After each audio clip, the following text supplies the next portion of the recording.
Salut à tous et bienvenue dans une nouvelle vidéo. Et vraiment, actuellement, je ne sais pas comment en parler.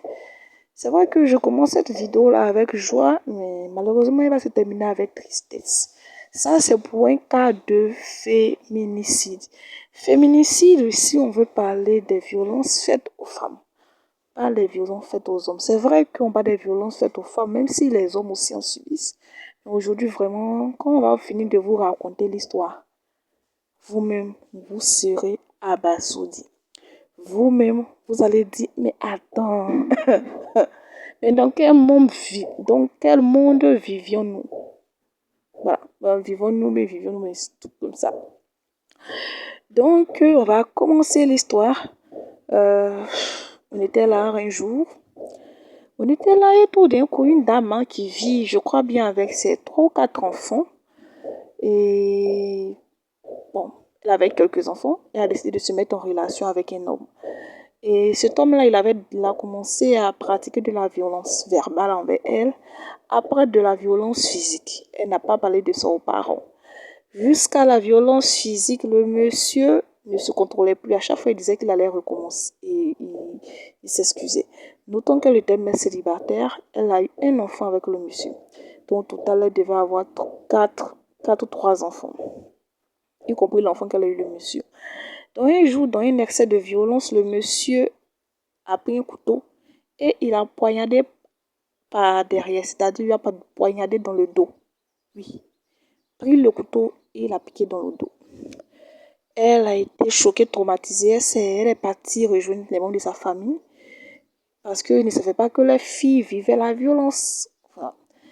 Et à la suite de ça, elle a dit qu'elle ne retournait plus à ce monsieur. Le monsieur, quelques mois après, vient demander pardon aux parents en disant oui, il a changé.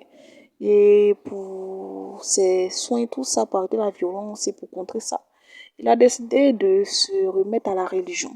C'est-à-dire qu'il a décidé de se convertir à la religion christianisme. Il est devenu chrétien. Il est né de nouveau.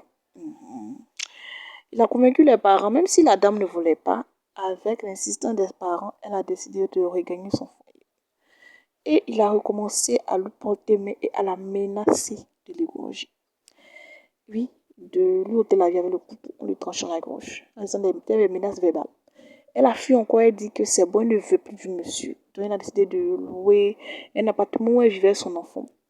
Un dimanche après-midi, le monsieur est venu pour dire qu'il la croiser, tout ça. Il est rentré même sans crier gars dans le quartier. Et les enfants étaient présents. Les enfants étaient présents et ils ont laissé les grandes personnes parler. Et subitement, ils ont entendu des cris au salon. Ils vont, leur mère est dans un bain de sang. Le voisin a entendu les cris aussi. Il est venu, il a vu que l'enfant était en train de lutter le couteau. En ce moment, le monsieur a fini d'égorger la femme. La femme a dit qu'il a eu un enfant. Et c'est la grande fille de la femme maintenant qui luttait avec le monsieur pour le couteau. En tout cas, l'histoire.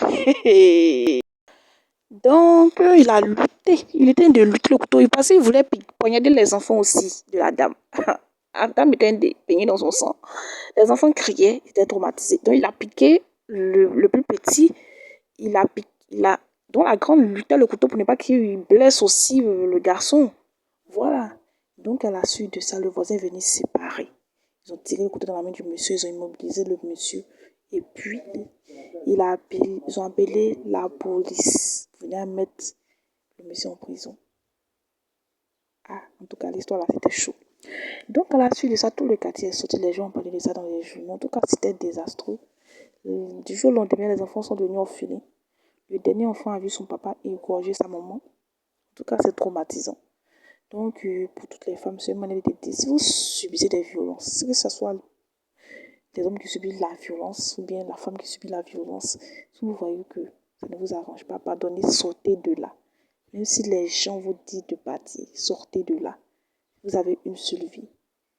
Voilà. On peut vous détruire mentalement. Vous savez, vous ne vivez plus dans le regret, dans le déni, perte de personnalité. Sauvez-vous avant qu'il soit trop tard. La dame, elle s'est sauvée, mais malheureusement, le monsieur est venu où elle habitait pour lui trancher la gorge. C'était tout pour cette vidéo-là et dites ce que vous en pensez.